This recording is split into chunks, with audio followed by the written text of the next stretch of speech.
sure everybody can. We are live. All right, all right. Make sure everything is setting right.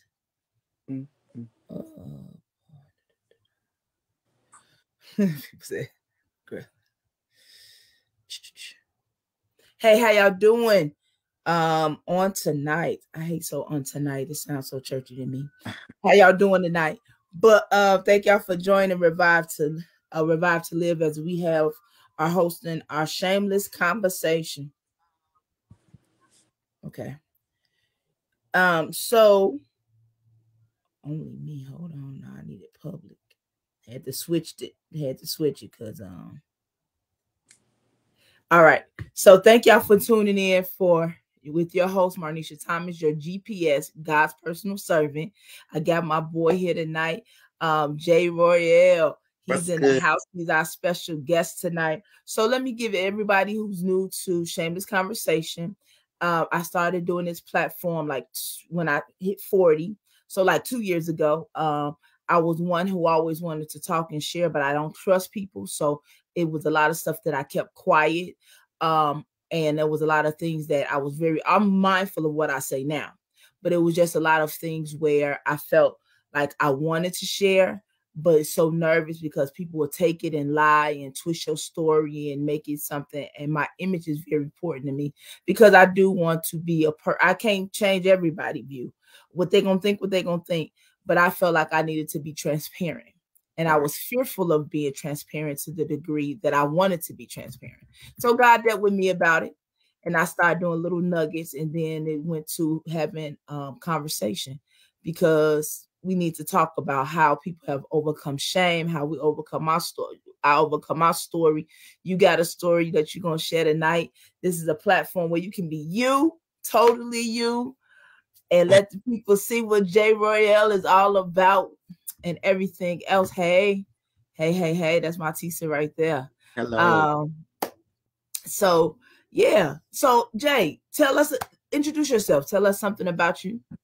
What's good? I am your boy, Jay Royale. I'm a full personality, you guys. A full personality. Full personality, I mean. About me, I'm from Georgia. I'm Southern. And I don't know what to give y'all. I'm just Jay.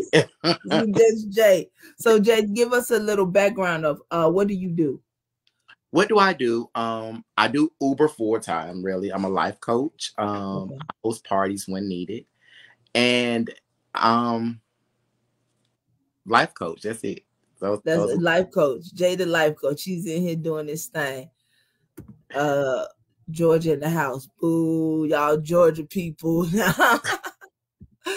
All right, so let's get right into this dialogue. First of all, let me thank you for being my guest on tonight. Let me quit saying on tonight. That sounds so weird.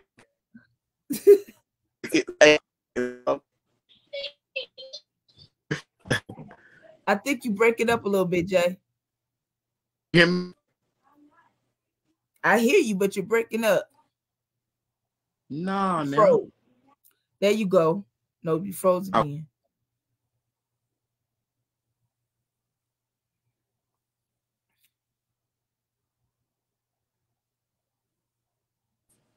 Okay. Okay, there you go. Yeah. Didn't want to act crazy now. Right. Go out and come back in and see.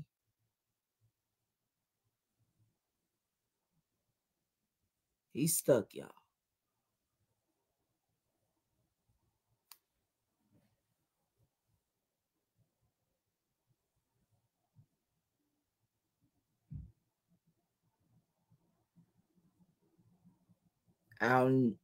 Yeah, he real stuck.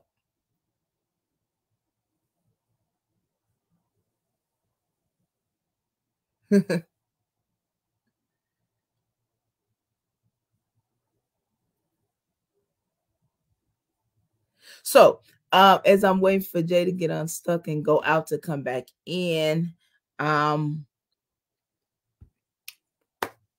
he's gonna come back in. He's gone now.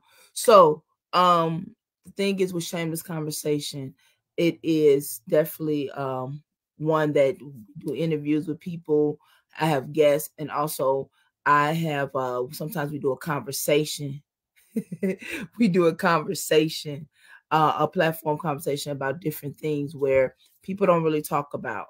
So we can help one another. I'm a strong believer in helping one another and being the light in the darkness. Let me just tell him to just let me text him right quick. Tell him to,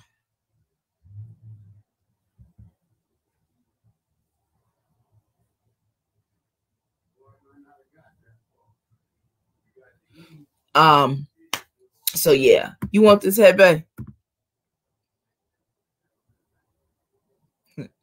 I don't know about you having it. You can wear it though, because I got to give you your belt back. Now, here you come, guys.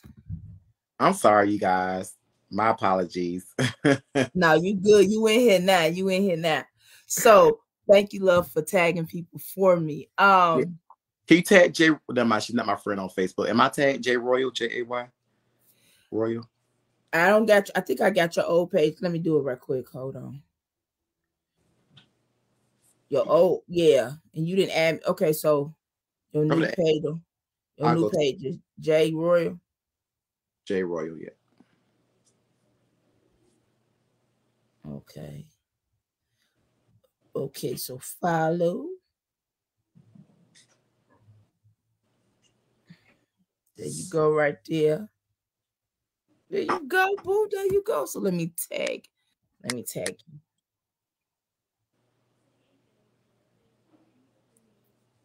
All right, so let me ask you, what is your Talk to me. You tag yourself?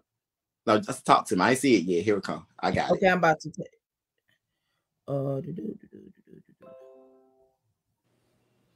right, cool. So what is your definition of shame?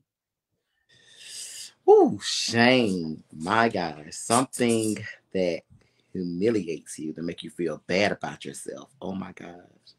So yeah, something that you're not too proud of. Okay. That you don't want no one to know. Okay. So it's something that you're dealing with. And if it come out, you'll be very ashamed. You'll bring shame upon your family. You feel like you'll bring shame upon your name, your family name. For me. So. Okay. Okay. So with that, it's a couple of things that we all go through. Right. You know that we have it. I just tagged you in it. Okay.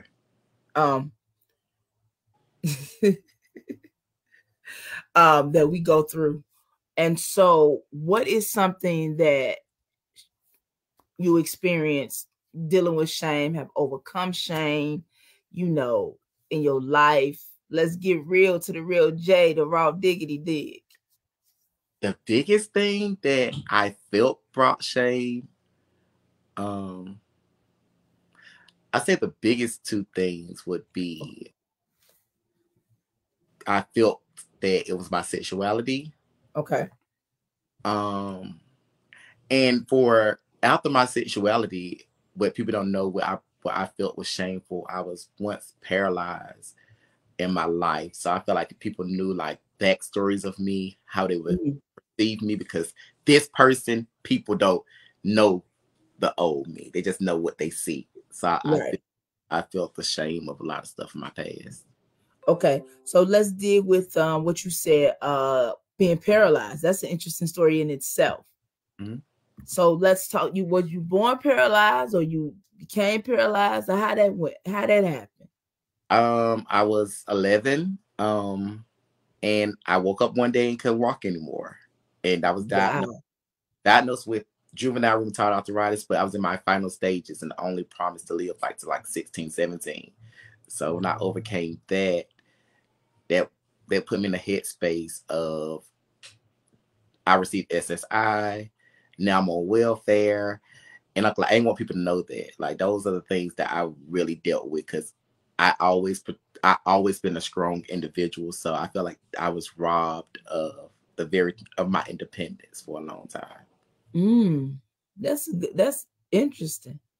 Robbed of your independence. So how did your family deal with that? You woke up one day and you just couldn't walk. What's so crazy? When I couldn't walk, they didn't believe it at first. But my family was supportive. I went from taking a bath by myself to now my mom treating me like a baby, bathing me, to my brothers, my younger brothers now carrying me to a wheelchair. It was silent tears, but smiling faces. They was crying in private and smiling in my face. So they was my support team through and through. Okay.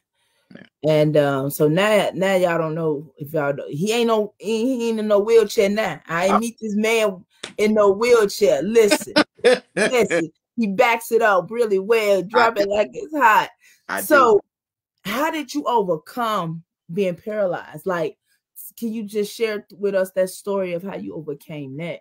What's crazy, and I try to use this in my life for real, is that I was paralyzed for 6 months, but in that 6 months, I was dreaming that I could walk.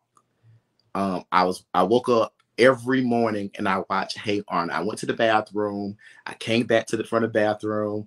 I looked at Hey Arnold. I had that same dream for 6 months. And one morning that dream was a reality, but there was a missing part that the dream didn't have.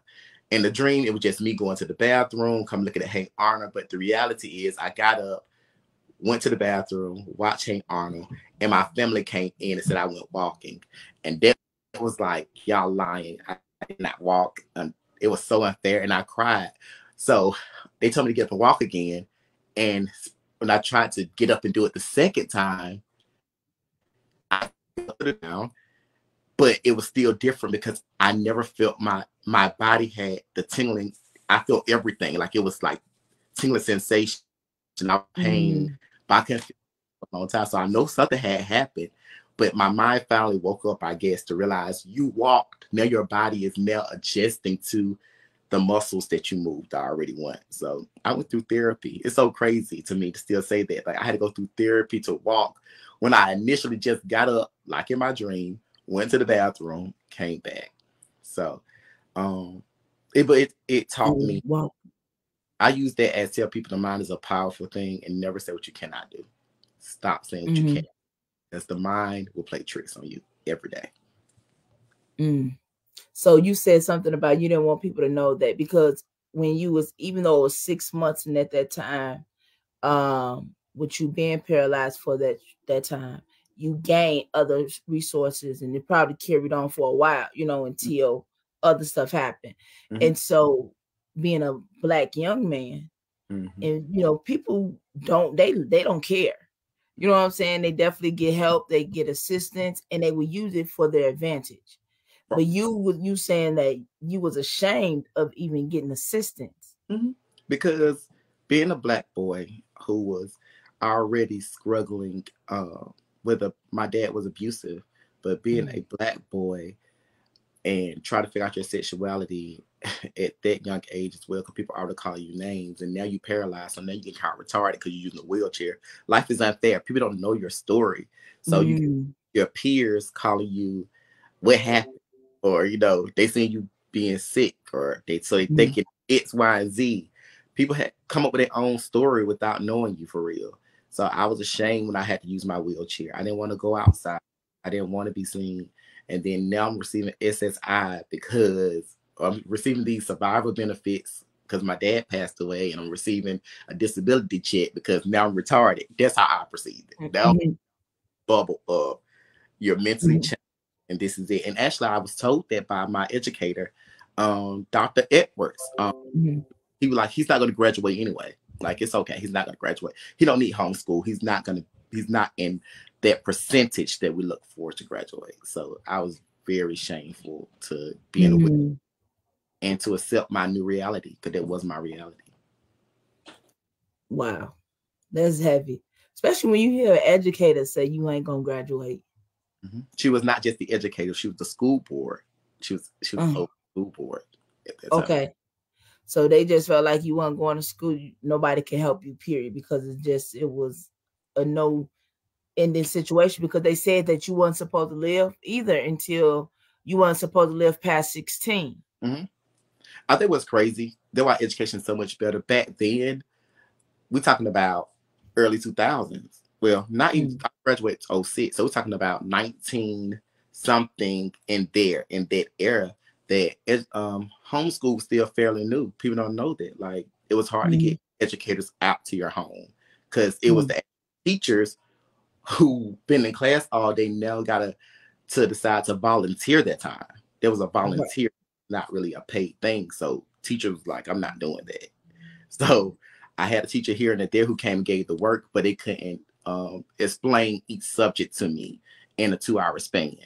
Or better yet, the medicine kicked in that is not comprehending. I'm not picking up because I'm tired. I'm going through what is called I can't think of the name. It was like I was a test dummy for Emory, because they was doing this thing called chemo for rheumatoid arthritis, where you go in, they do the whole thing because they want to try to make it better, which medicine is better today. But I was a test dummy in my eyesight. Wow. Yeah. Yeah. And so I've been down that a little, well, not me personally, but just being in the arena where kids, parents have been asked, can their kids be used for this new test and, surveyed and all this other stuff, and, taking that kind of gamble, So would you consider, because you are a man of faith, correct? I am. Okay. I am. All right. So would you consider with that you was healed from? Okay, so let's talk about, let's add into the spiritual perspective now of Mr. J. Did you grow up in church? You down south, you already in Georgia, you're a country boy. But you already know that's the question right there. Right. So did you grow up in church, or? To tell the truth, my mom and dad are more spiritual beings. I seeked out church because of my auntie. At a young age. So yes, I want to say I was raised in church. I started going to church, I want to say like 7. But before then, my mom then was like, you find your way to the Lord. I'm not going to force this belief on you. I'm not going to say, for me and my house, this is what we shall do. I want you to, if you want to be a believer of Christ,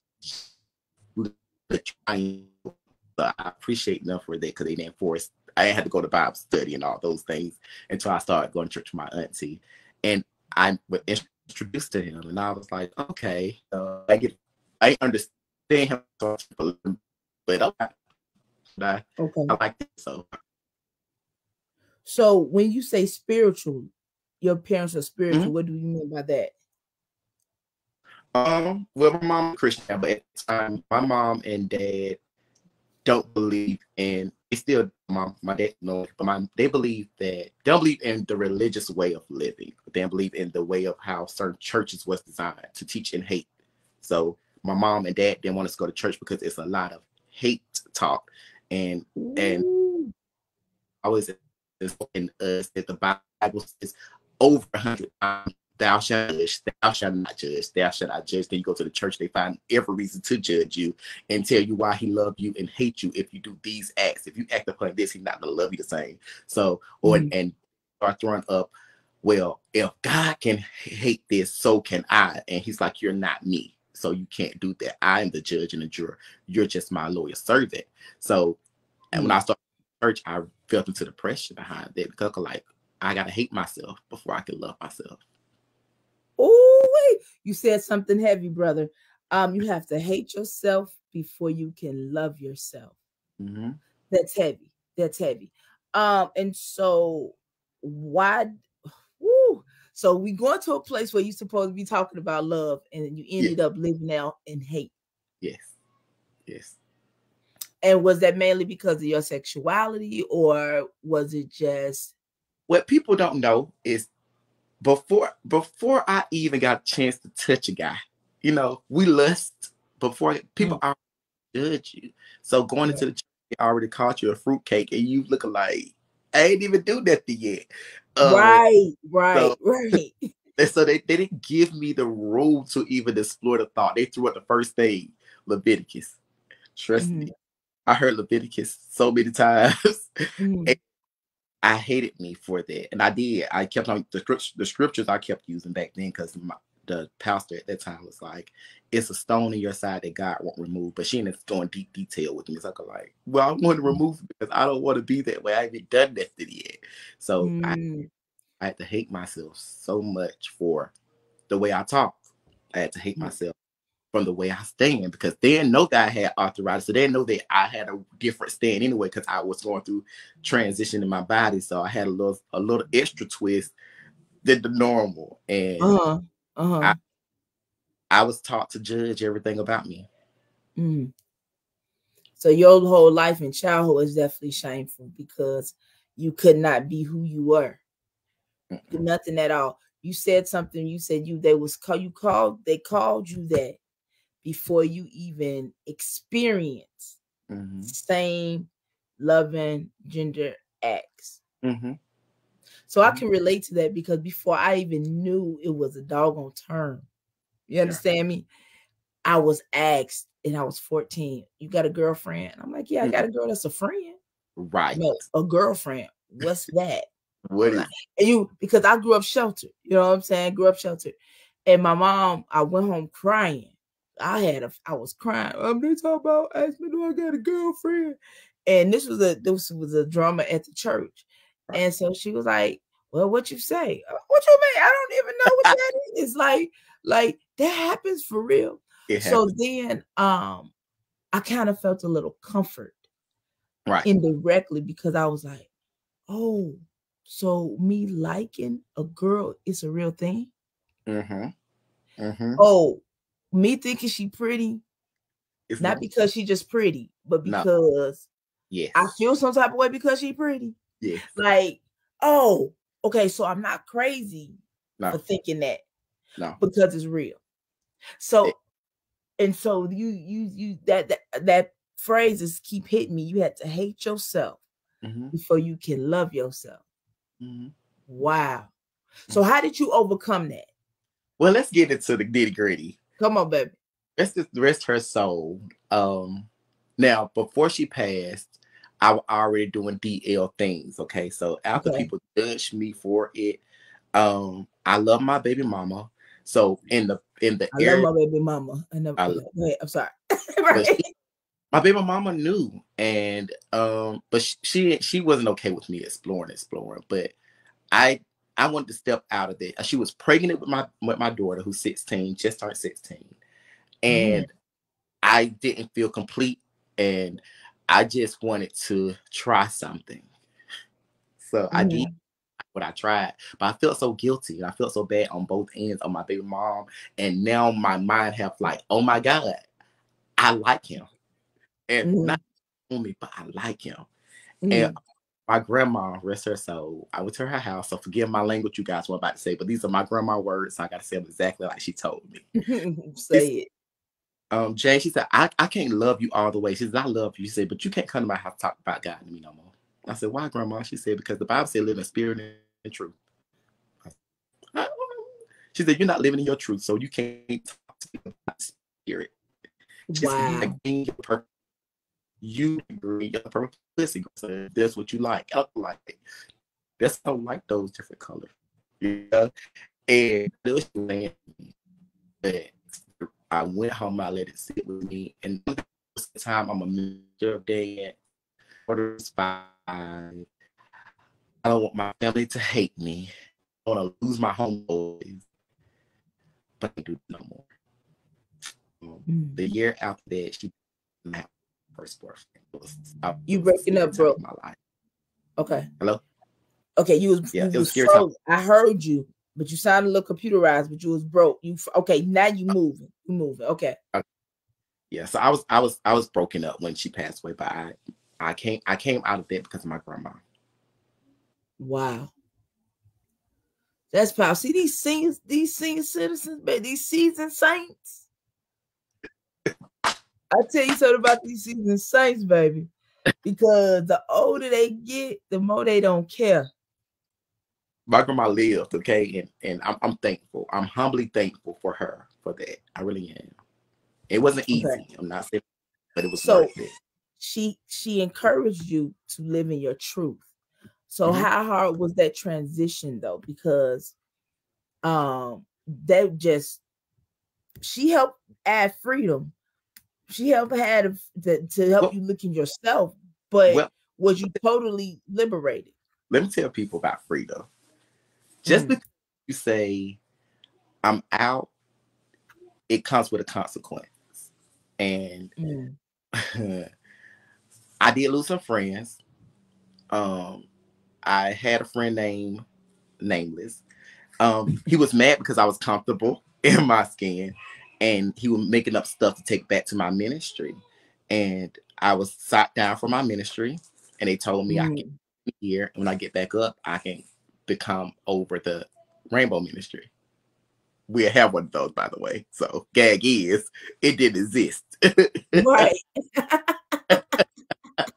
It was an insult. It was a form of disrespect. But people don't know, my daughter at the age of 6, she was hearing all these things. You were 6? She came to me. She's behind. She came to me and she was like, Dad, I'll beat my family up for talking about you. I don't care if you are gay. I don't care if you are this. You my dad. You're my hero. And I realized that I was raising someone who was looking up to me, and they expected me to be transparent and honest. And my mom didn't like it. Everybody had something to say, but I realized that you can't live for people. You can't go through your life worrying about what no one's going to think how you live your life. You cannot do that. So it was not easy. And to this day, it's still not easy. You still have people still point fingers and say stuff and don't agree with my lifestyle. But I have to live in truth because I want to say my job is well done. I want my daughter to actually be before the people and say, my dad was transparent and honest. I know this man. This man stayed true to himself. So it wasn't easy. So you got set down. And what was your ministry? What was you doing in the church then? I am a minister of dance. I will always be. I dance to the Lord because he did something amazing. He did something amazing. So. That's good. So they set you down from dance. Did they put you out the church, or they just set you down? The reality is that kind of insult, I went off. Okay, I'm gonna be real with you. I called the first lady a hoe. I said a couple things about the pastor. Are they too proud? I apologize. I'm back. I'm good. We apologize. We're in a good space. But I did some things. I was mad because I'm like, how dare you? You would get my side of the story. You know? Right. You just gonna throw me. So I left. They didn't kick me out the church. I won't say that, but they sat me down. And I felt like that was enough because I was already trying to figure out me completely because I really Lord with all my heart. And back then, we're talking about 12, 13 years ago, the church didn't want the spirit of gayism to jump from person to person. Like, that ain't how that works. But okay. Gay, it's COVID. We got it like COVID. You just gonna breathe and catch it. It gonna jump from person to person. So we don't want that spirit lingering around, you know. I just didn't adjust. And it was the best thing. It was the best decision to walk away. Because I had to let go of my religious ties, and I had to realize that my pastor is not God. I placed him in a position that he didn't even ask to be in. He's just supposed to be a messenger, but I placed him higher. You saying some heavy stuff, Roy. Like, you saying some real heavy stuff because it's so easy for us to put leaders in positions, and we don't want to be in those positions. Right. We're not asking to somebody to look at us as perfect. Ready to go? Are you good? Love you, baby. Okay. So you know, we put our leaders and people in a place, and then they trying to not live up to God's standard anymore. They're living up to our standard. That's it. But when they live up to man's standard, then they start hiding things because they don't want to be shown or look as if they are imperfect. Right. We imperfect people serving a perfect God. There's no way we will ever become perfect. Right. Period. Our spirit is perfect. But go ahead. When I went through that, I had to apologize to my man and woman of God when I went through that. People get mad, like, you still go? I said, because I placed them higher. They did. I placed them higher. They were wrong. They were in their flesh multiple times, but I'm not the judge nor the juror. My job is just to receive and with everything else that they did wrong. I don't have that place. I don't have that title or privilege to do. I can make it notice to them that, hey, excuse me, but you hurt my feelings when you said X, Y, Z. But everything else after that, that's not my business. Wow. So, brother, I'm you hitting these nuggets, and it's making me think, because what you said was you still there because you ain't the judge nor the juror. I'm not the judge or the juror. And you have experienced church hurt. I have. And you still at that place, and you know, because you realize that you put these people in a place of God. You know how many people leave church every day because of imperfect people? The church is a hospital. That's it. It's not the place where you just. And the thing about a hospital is always open, so you're gonna always have a problem. So therefore, why leave the doctor? Now, don't get me wrong. Church is messy. But our job is to get the message and leave. We're supposed to fellowship only for a short time while we try to sit there trying to kindle and make friends with everybody. That's not what you're there for. You're there to fellowship, get an understanding, and walk out that building and go to your friends and share that message, because y'all already in the hospital, got what you need. So our mistake is, this is my family. That we messy. So I learned that yes, we fellowship. So we form cliques and we become high school and we become all that we don't supposed to get our fellowship for a short time. Hold on, Jay. Hold on, take a moment. You froze. Okay, all right. Can't hear you. Can't hear you. And it's good too. The devil mad.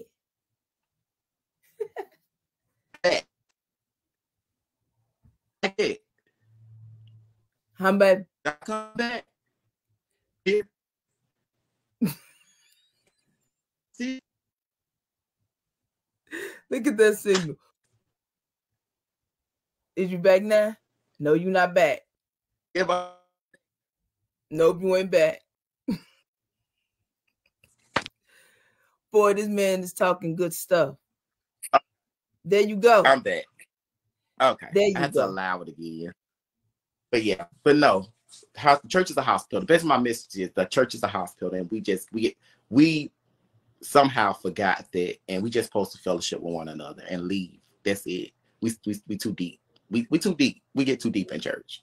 That's not what we're not there to get that deep. Hey, so you saying everybody that you go to church with ain't supposed to be your friend? They ain't your friend. We supposed to be just fellowshipping one with another. Yeah. And just come together and worship. Yeah. We're family in the spirit, but we still in the flesh. You ain't my friend when I leave. No, I'm just here to get a message. I'm here. This is to receive something from my spirit. We're not. That's it. We're spiritually bind, but this flesh still gonna do what it gonna do, because we're in the flesh still until we depart. For a reason. I'm gonna get the message from my pastor and my first lady. I'm gonna show love and respect, and I'm getting out of here because my flesh gonna start judging somebody's shoes. I'm gonna be real with you. I'm talking about somebody in that moment. I don't form a crew, a clique, and when we leave church, and then we talking about y'all. The next Sunday, our spirits corrupted because we already talked about everybody in the church, and there's somebody in our campus of Judas who gonna tell everything. Woo! Woo! You say somebody? Woo! Brother. Now, they'll be telling, but you talking. What you talking for? Why you share this stuff? Ain't they business? Brother. Oh my God, boo. You have said another mouthful right there, because it's rich. Because that's the truth. That's the truth. Where, man, you just, and I was just about to talk. Oh man. So, man. Okay, so I got checked, right? And so I'm not one to talk about people. I'm not, not for me. I'm like laughing and joking about how somebody shouted or whatever. I like that. That's to me like, girl, you shouted, or you see how they were shouting. For me, that would be encouraging, because if somebody talked about how I was shouting, I never took it negatively. I took it like, oh, okay. But But for other people, if I'm saying that, I don't know how they take it. Right. They can take it as me. He gonna have to come back on. They can take it as me coming and talking about them. I'm gonna give them a second, y'all. Yeah. So they and I definitely got checked because I don't know how people will take a joke. We don't know how people take jokes, and we do talk about people and say stuff, and they be like, "Girl, I wasn't talking about you." Here you go. You had to stop talking. I heard everything you said. My phone was still talking while you were talking. Okay. So I get, and so when I realized that the perception of what people hear, it ain't a joke for them. They ain't joking. They take, are you talking about me? You doing this, you doing that. Mm-hmm. Now, and I look at, when I say talk about people, I look at me telling people business, me sharing what they told me. That's what I don't do. Right. You know what I'm saying? But we have to be understanding and realize that even the simple things that may be a joke for me is light, is criticism to someone else. It is. People too sensitive. I'll be real. People are sensitive. They're too sensitive. But you know why? Because you know why? I say this because leaders end up taking people's story and preaching it over the pulpit. You better say that again. So it's not, and it's not that they've been we've been conditioned. I'm going to include myself. We've been conditioned to be sensitive. Because if I'm talking to you and sharing something with my leader, or say I need prayer or whatever, and I get up and I start talking about, now I don't have to say no name or nothing, but I had a counseling session with such, or they had 7 husbands and 3 girlfriends and everything else, and you need to be, so now I'm doing more damage. The leader and pastor is doing more damage, and it does make people like, hold on. Are you going to preach my message? Are you going to talk about me? So if you're going to talk about me on the pulpit, who did you talk about before? Or how did you talk about me before you got on this pulpit? Because you may not say my name on the pulpit, but I bet you told Brother Jack all my business. Yeah. So yes, people are sensitive, but it's a reason. It's a cause for everything. Right. Now, that's why it's really good that we come and we are apologetic. And you said that too, that you apologize to your leaders, that y'all in a good space, and you know that they did wrong, but you took full accountability because you put them in a place where you shouldn't. Right. And yes, to say trust is broken. When people start telling your business, the trust is broken. So I can't even kind of hear, like your grandma told you, baby, don't talk to me about God because you're living a lie. You're living a lie. So then people, I'm going to tell you, when it comes to trust, I don't want to be around people I cannot trust with the simplest things. If I can't tell you my stomach hurting or something like that, then girl, y'all know Marnisha's stomach hurts. She got the bubble gut. She been shitting all day. It was like, hold on now. I just told you my stomach was hurting. Right. Now you then came and created this whole story. It made me look like who did it and what for. That part. You get what I'm saying? So I mean, man, you hitting on some really, really good points. And so with that, and your grandmother breaking that, because I want to definitely share my spiritual mother. Oh my God, she called me. She called my car, pulled my card, and she said, let me tell you this. I do not care what you got going on. You still have to do what God called you to do. You do. She was an apostle having all these churches. I said, Mama. And she said, I know what you like. Right. I say, what you mean you know what I like? What you talking about, Harpo? Like, and she said, you think I don't know you like women? And at this, I was, and she called it, and I'm like, and she said, and I'm not gonna sit you down. You're going to still travel with me. You're going to still armor bear with me. And you're going to still go into these churches and do what God called you to do, because your gift and your call have not left you because you desire something. Now, I'm not see, because that's what people, the anointing do not leave you when you, because of what you like. And I think people forget. He said so many times, I knew you before you knew yourself. I knew you while you was in your mom. I knew you in perfect peace. Perfect. So what we look at as imperfection and flaws, he don't see that. Like I want to kill myself because of I like guys. I was in depression. I was going to a church and I was really in a place. But the freedom, what I got, what people don't know, the freedom, I don't have suicidal thoughts. I don't lust after everybody up under the sun. Living in a lie or living in sin, okay? Living in sin, if you lying, still in healing, because you're not being in truth. Being in truth, you don't care what they say about you no more. You know who you are, and you walk with your head held high. And you find yourself not depressed or none of those things because you're not lying to the main person no more. Because at the end of the day, when this camera off and the makeup or whatever you got on, you have to deal with your soul. So that's what I was left with. I was like, I couldn't rest because that thing I thought out of my closet, it was me. I was like with myself. With myself. Thank you for we have strong grandma and spiritual parents. I'm thankful. You froze. I don't know if you're talking again, but you froze. I'm still froze.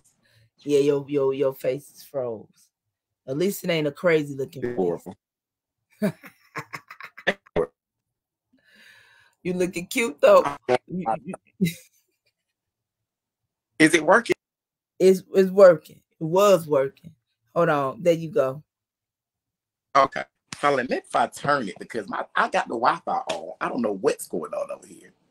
I don't know what's going on. So man, okay. It was another point because you saying some good stuff. You saying some good stuff and overcoming. Now, when you was breaking up a little bit, I think that you were saying when you live a lie, it allows you to, well, I'm going to say what I know. When we live a lie, and I say this a lot lately, the more we live a lie and live in secrecy, it allows us to live, we start lying about everything. We start end up being everything. We start being unfaithful. I know with my journey,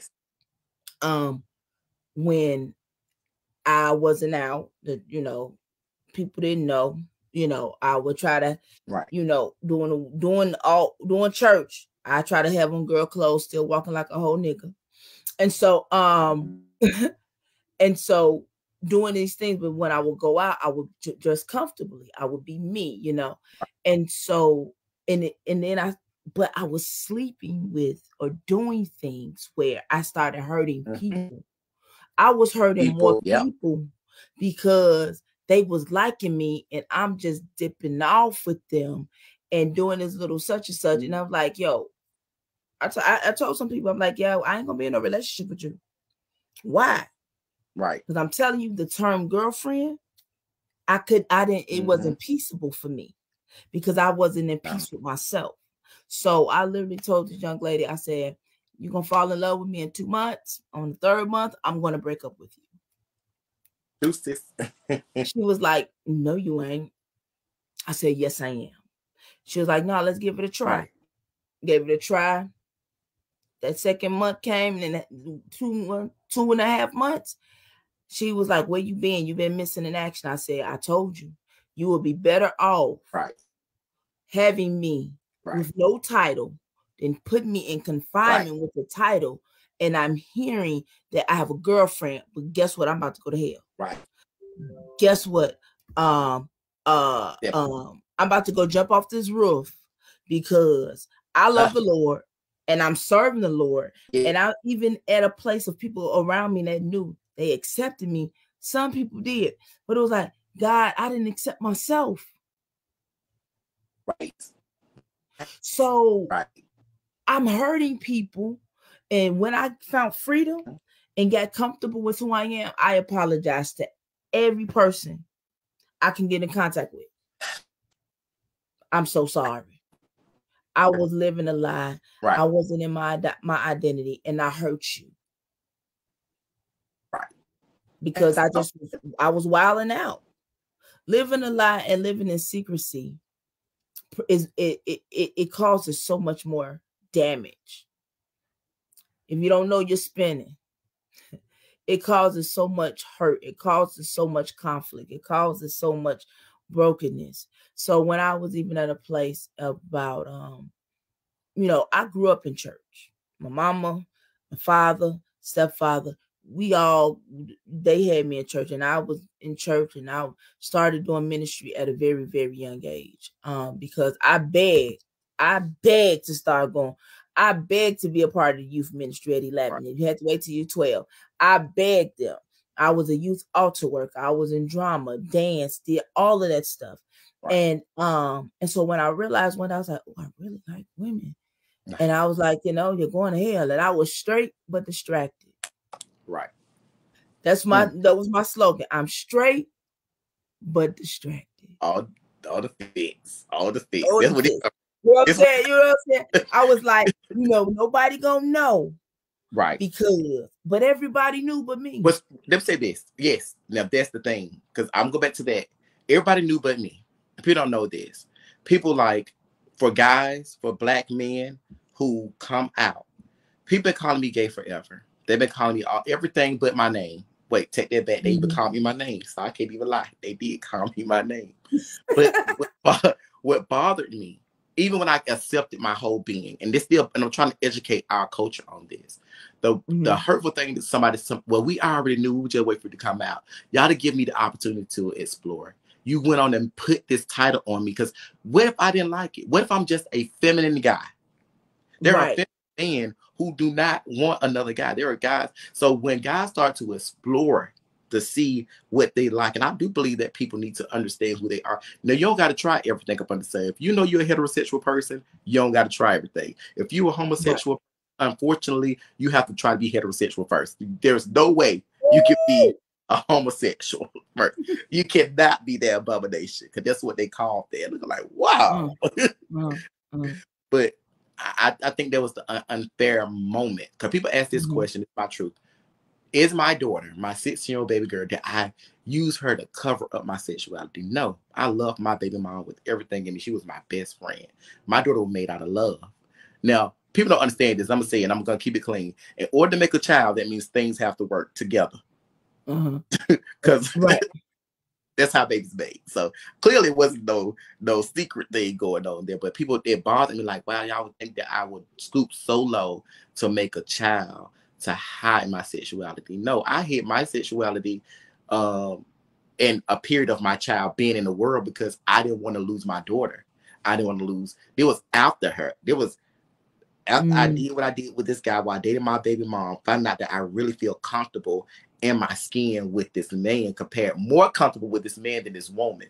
And there's nothing wrong with this woman, but I realized that, oh, I really do like this. I have now opened my eyes, like, this is what I really feel comfortable. I don't feel bad. I can be myself, and it's beautiful. It's really a beautiful thing. But people put that stigma, oh, it's just a secret. You done had sex with a girl to hide your sexuality. We knew. Come on now, Jay. Come on now. And it hurt my feelings. That's one thing that really hurt my feelings. Yeah. So I'm about to be really transparent. I've never had sex with a guy. So I just kidding. So for me, trying to discover myself, I felt y'all spoke that on me. Y'all cursed me. Y'all did this. Y'all because I've never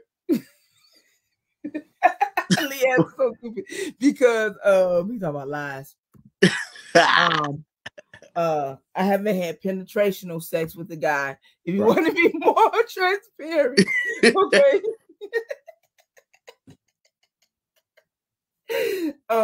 So, and the thing is, I was engaged.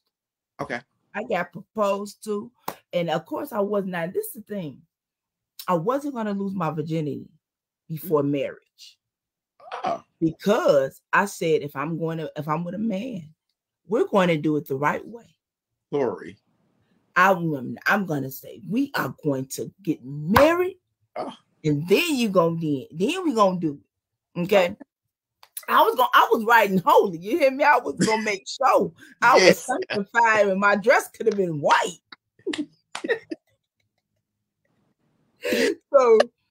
So that was the thing. Right. And I was like, oh, I don't want to have sex before marriage. Right.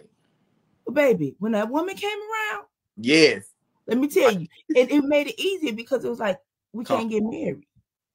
So if I'm going to do wrong, this is going to be a good sin, God, because it's going to feel good. It's going to be good. And if I'm going to go to the altar, I'm going to go to the altar because I enjoyed something. I like that. You hear me? I'm not going to go to the altar because I'm living a lie, and I'm up here sleeping or trying to act like, oh baby, and I was like, so I came out to my mom when I was 26, right? Because I was in a relationship. Same time. When I was in this relationship, it was something that we said we was going to do, and so we was going to come out and be. And so it's something that you said about your daughter. Now, my bonus child from my previous relationship, my daughter, we was in ministry in church, right? Mm-hmm. And so I had we had our daughter living a lie. Mm-hmm. Because she knew we was together, but she couldn't tell nobody. Right. So we put that pressure on her. Right. To be ashamed of something that she was not ashamed of. Yeah. She loved me. Mm-hmm. And anybody that says something bad about her other mama, she was fighting, literally getting in trouble. Yeah. Like, throwing balls.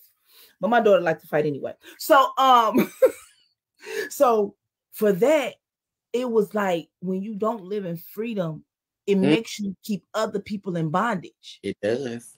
So as much as I was trying to preach God and teach love to her, I was teaching her to not be living in truth.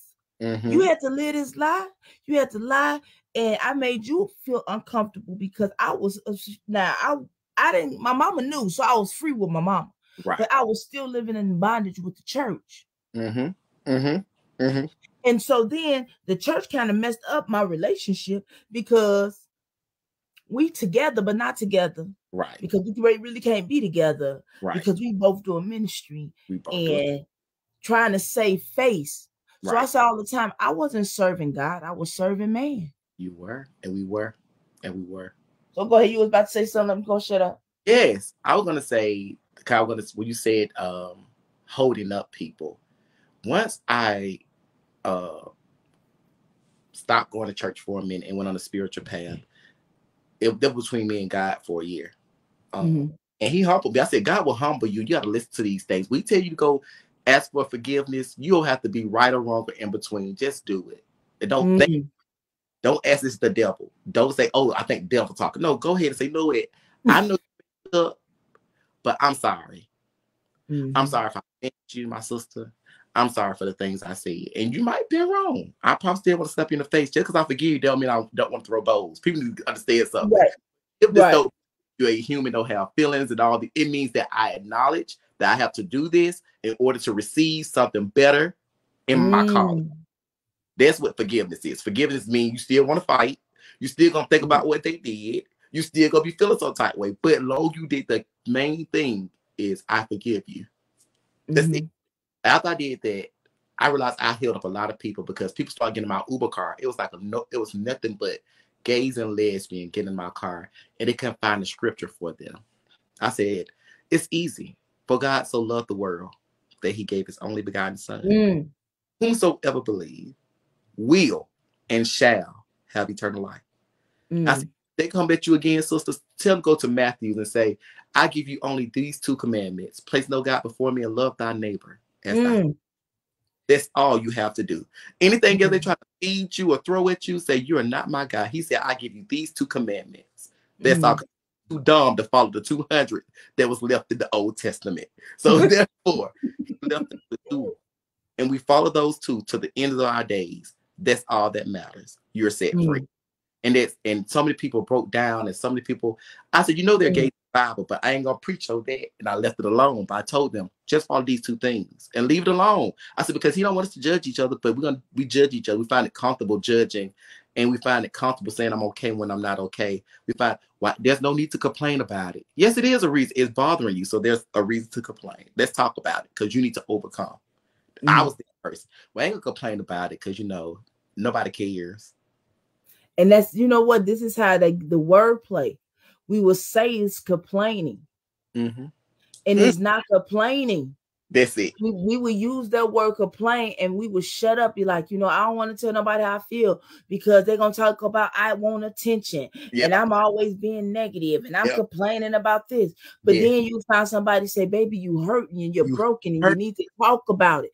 You be like, I can't talk about it. But it's liberty in talking about it. It's healing and freedom and talking about, I don't care if it is, what's wrong with you? Right. Well, my toe hurt. My toe hurt, and I don't know why. Right. And then they said, let's process this stuff about why your toe hurt. Well, I get ran over by a car when I was 10. Okay. And then now you're 35. But then somebody else walk on your toe and step on your toe. And the memory of that pain shoots up. And it triggers all the feelings that came with your toe being ran over. That's it. That's it. So we then we say, oh, well, you got to be done with it by now. I hate that.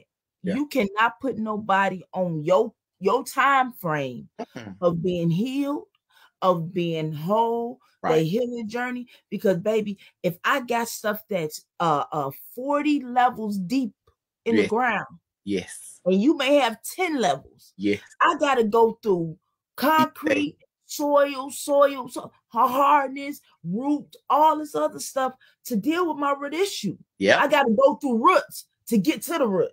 Because now we have other trees and other things that came together, because when a tree grows and it attaches itself to other roots and get entangled. It does. It does. So we're trying to untie, trying to cut, trying to do all this other stuff. I ain't on your time schedule, baby.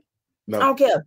If I want to talk about 10 years about how that same person slapped me in my face and whatever, and you be like, oh my God, here we go with this. It was about stop. You wasn't there, so you gonna listen to this, because I would get you don't know my story. You don't. But now it is now to bring balance. It is a place of not allowing ourselves to get stuck. That's what people don't know. See, that's the thing. What people get now. I would tell people, go through the darkness, but don't stay there. Some people dwell in that place and rehearse it so much that it become a reality. No, to resolve it. So we want to say it's okay to be hurt, that you're going through it, but the key word is going through. Some people get tired and stay and be right there for a long time. Now, I'm not gonna hold your hand. The Bible says He brought you to the water. You have to break. I can't do that. Right. So express it, but move.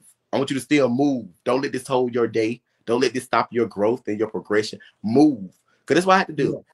People hurt me. My church hurt me, but I moved. Yeah, they did it. I said what I said, and I meant. And in that moment, I meant what I said. Was it right? No, it wasn't right, because I was speaking from a hurt place. It was right because I was hurt, but it wasn't right because people still saw these people in a position. So people love drama and mess. So when I exploded, people was here for that. They was like, they got everything up under the sun to say they want to add more salt to the injury than needed. You know what I'm saying? Right. About you for a holy calling. You can't be calling them out. You can't be doing that. Who are you? What make you better? And because when you know better, you do better. So I'm like, let me go back and ask for forgiveness. I'm so sorry. I apologize. And it's okay to say that. Don't make me weak because I apologize. I'm so sorry. I apologize. I'm sorry. That's something else powerful right there. It don't make me weak. No. It don't make me weak. I love this a lot. You love this a lot. Ooh, that's another thing, because I'm telling you, people showing emotion and expression, right. automatically you weak. Yes, yes, yes. And that's not true. Now, and I'm about to tap into something real quick. Come on. And I can't even believe I'm about to, but I'm going to talk about it real quick. Okay.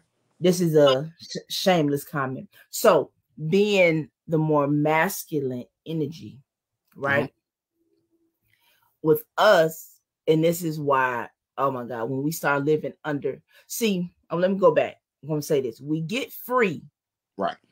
We get free, and then we end up going in bondage in the place of our freedom. Yes. And when I say this is that for me, come on, I had to live up to this standard now because I was the masculine one. So that means I could not share my feelings. I couldn't. I had to work 10 jobs to make sure that I got to provide. And it's because I didn't took on the man role. Right.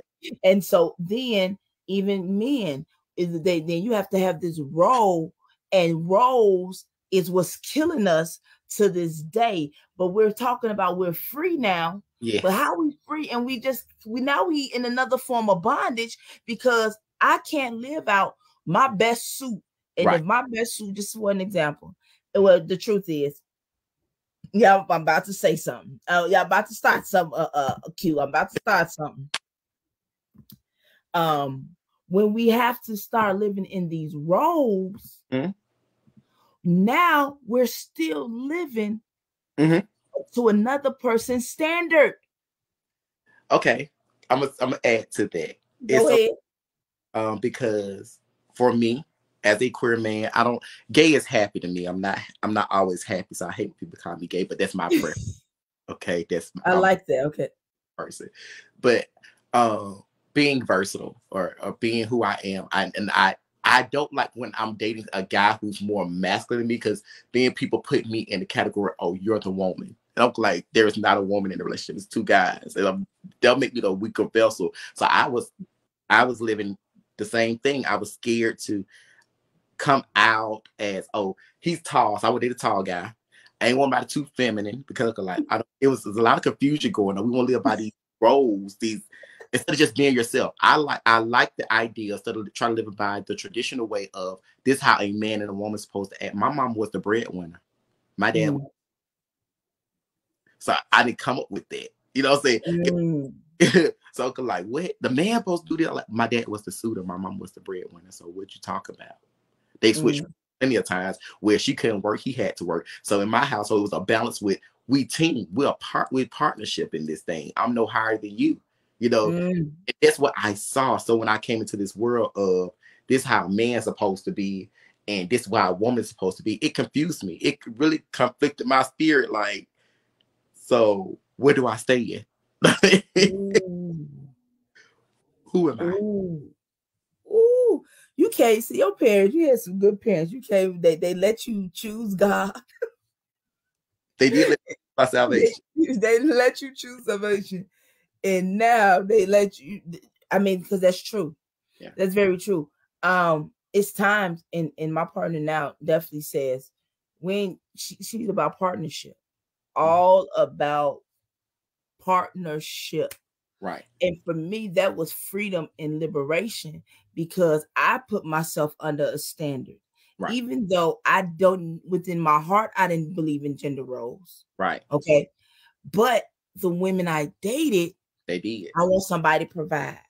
I need somebody to do this. I need you to be the aggressor. Then we start walking in a place of when we try to be something we're not. That's when abuse comes. It is. I was in there. And then we become verbally abusive. Like, girl, I told you to sit your ass down. Shut up, fuck with me. You know, whatever the case may be. And that ain't it. That ain't it. I'm not like that. I was in there. I was the weaker vessel. I was the weaker vessel in my last relationship. And I'm not weak, but I'm very opinionated and I have an opinion. If I don't understand something, I'm going to ask questions so I get understanding. But he wanted to be the top so bad. And it was like, so he would hit me. Like, I don't do this, but you want me to be your weaker, like, I supposed to, don't hit me.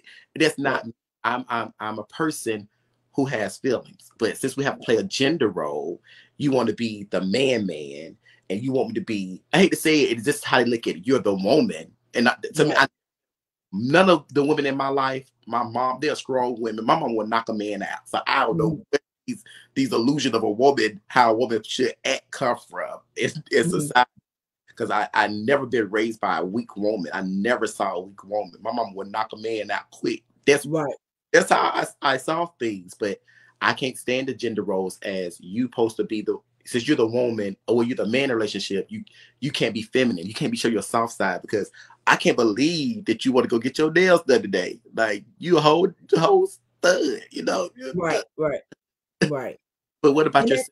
What about your mental care? What about the loving on you? What about your emotions? What about those? Crazy. Yes. And so, an expression of emotions, it was one of them things where I couldn't cry. You know, or you, and once you cry and you telling me you love me, now you soft, now you this, now you that. And so then I would end up taking on stuff that just like, oh, I got you, I can handle this, and hurting in the inside, because once again, living to man's standard, man expectation. Right. And then I got free. I'm gonna go biblical right quick. That Adam and Eve was his soulmate. If you look it up in the Hebrew, what it meant, helpmate meant soulmate. Right. It does not mean when it was created and how it was told, they was partners. Yeah, what it was. They was equal to each other. They was equal to each other. Yes. Now, what made it a subordinated thing was because they sinned. They did. And that was a consequence. Everything has consequences. Everything. Right. That was a consequence for that, because you should have listened to your man. Well, my man should have told me what to do. Yeah. But you know what I'm saying? So then they had an internal battle, because then Adam, when he talked to God, when God said, Adam, we're off there, he started talking to God and he blamed Eve. He did. Oh, it wasn't me, it was Eve. It was a black man.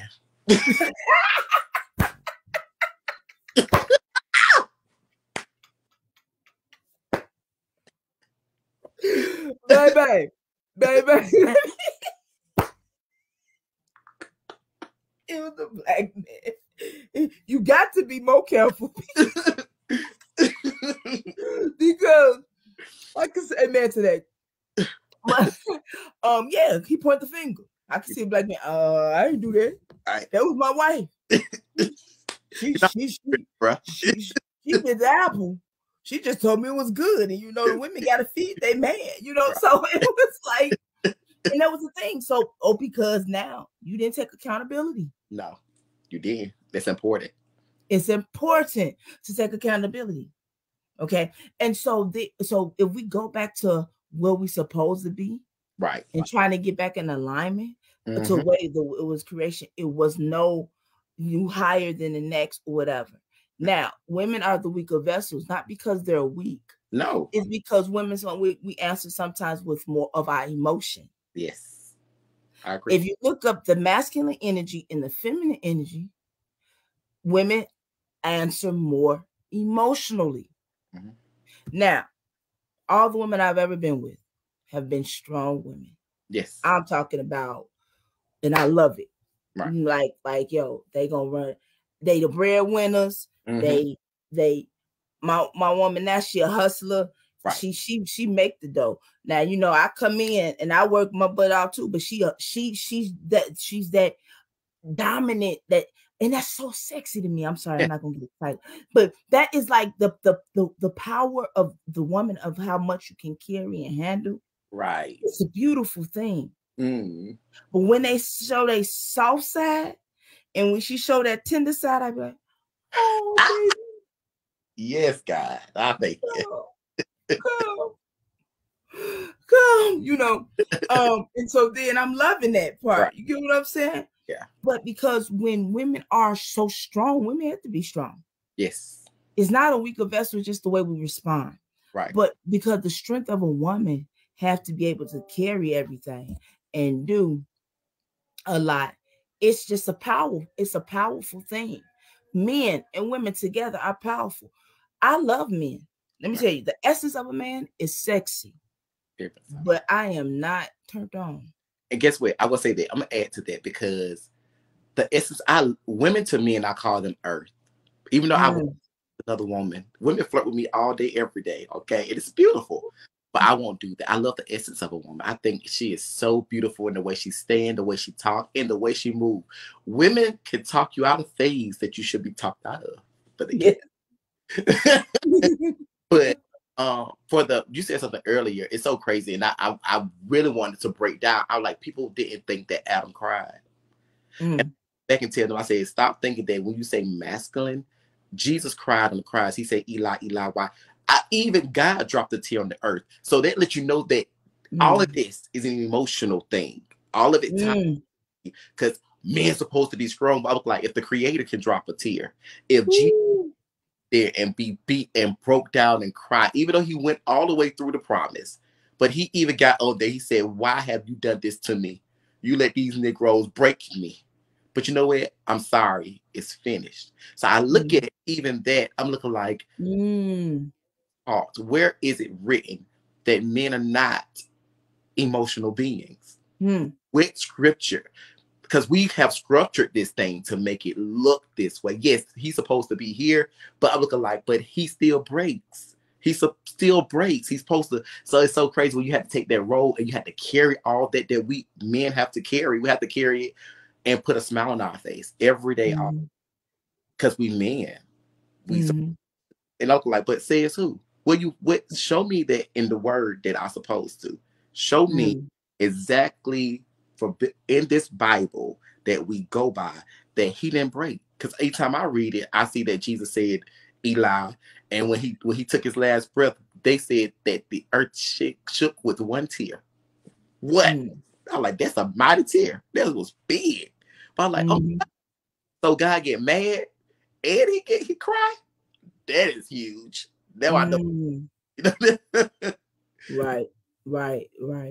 Oh, we got a comment. Leandra says, men hard shells are actually emotions as well. Exactly. Truth is, we're all emotional. Exactly. And you just said that. We are all emotional beings. And that's the thing about, we have to overcome the shame of showing our emotions. Yes. But it's a sign of weakness. We program to believe it's weakness. And it's not. It's not. If a man he's too feminine. If a man cry too much, he's feminine. He's weak. He weak. He cry. He do this. But the strongest thing is the strongest thing to me is somebody showing their vulnerability. Right. It takes a lot to become vulnerable. Right. Being vulnerable is not a safe place, because once you open yourself up, you have made yourself a target. Available. And that's what we have to be careful with that. And I learned that too through my some people not my friends no more, but you do have to be careful with the energy that you share. Everybody can't see. It was a reason why Jesus had 12 disciples, even though it was Judas. But it was a reason. We still here think that Jesus didn't have a good time, but those disciples know more than they put on the tail. They was good to hold his secret. They held him up. They hid him when need to be hidden. They brought him out when need to. So you need your good. You're gonna start some stuff now. Go ahead. I want to tell nobody business, but they know Jesus T. There are some people in the world who know the real Jesus. They know the truth. But you're supposed to have 12 people on your team. That's how I look at it.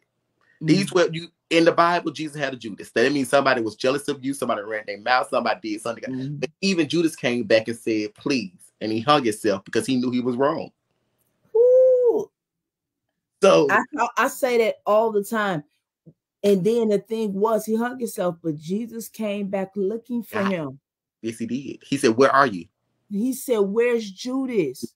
But he knew Judas had already killed himself, but he was still showing his compassion for the one who hurt him, because that was his friend.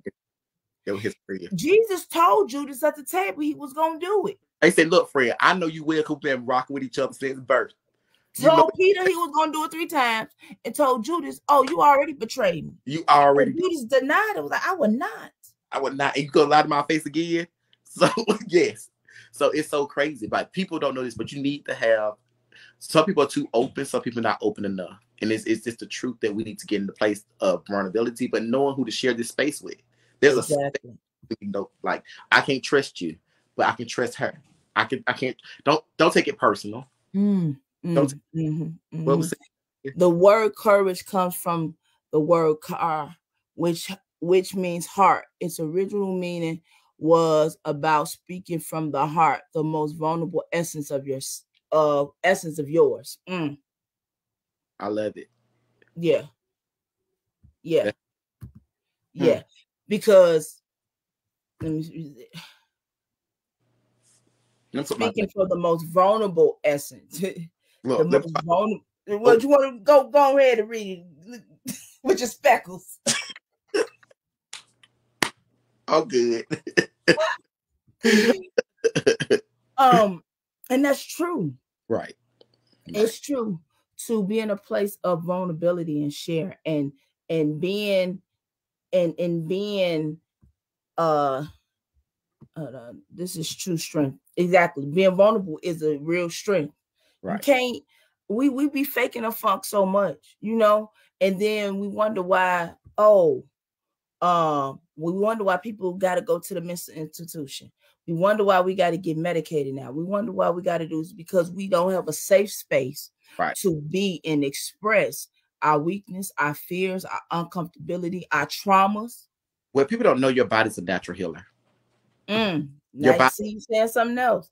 Your body is designed, not supposed to. Your body is designed to heal from any sickness known on this earth.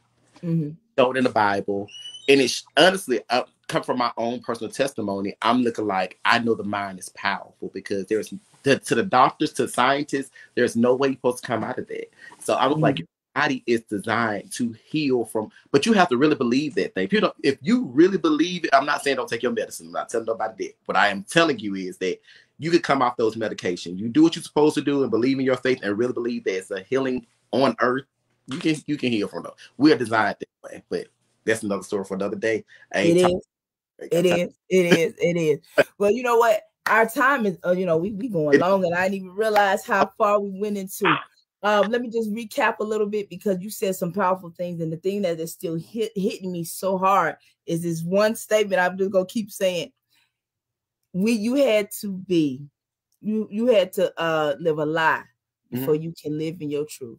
You had to be bound first before you can ever experience your freedom. Right. And that's almost like we had to die before we had to live, but we started living first. But when we die to ourselves, that's when we really can live. Yes. That was one. And then just your testimony about being a young man that was ashamed that you was paralyzed. Couldn't walk. Couldn't do not. Now your dance is your ministry because now you can walk, you can dance, you can twerk, drop it like it's hot. So it is a blessing to have you, and I am so grateful that you had the time and the opportunity to come share your story with us about shame and how you have overcame shame, and listen by the word of your testimony and freeing some people. Listen, you have said some heavy stuff, sir, some good old stuff and some knowledgeable stuff. And man, even the point of this, y'all, this is what he said. His leaders, his pastors hurt him, but he had to come back, ask for forgiveness, and still stayed at the same church because he realized he put men, his leaders, in God's place. I did. He put them higher than they had to be. So he set himself up for a disappointment thinking they was going to be perfect, and they wasn't. Yes. Man. So that's just some couple of stuff. Y'all like, tag, share. This was my message out. I want to thank you for sharing your platform. This has been so fun, and I love the transparency, and I really do. And I'm thankful that I was able to share parts of my story, and I don't want it to be my last time. If y'all want me to come back and talk about anything else, I will. Oh, yeah, you know, boo, I'm gonna have to have you, boo. You know, we're gonna have to do some stuff. Yes. So thank you so much for being just the spirit that you are. You're an amazing person, and keep shining your light, and I'm gonna support your platform. Thank you so much. I appreciate that so much. That's humbling to hear. So I'm gonna end this live. You can stay on everything else. But y'all, thank y'all, like, tag, share. We got Jay Royal here, you know, the life coach and everything. And he shared his time with Marnisha, your GPS, God's personal servant. Y'all have a good one.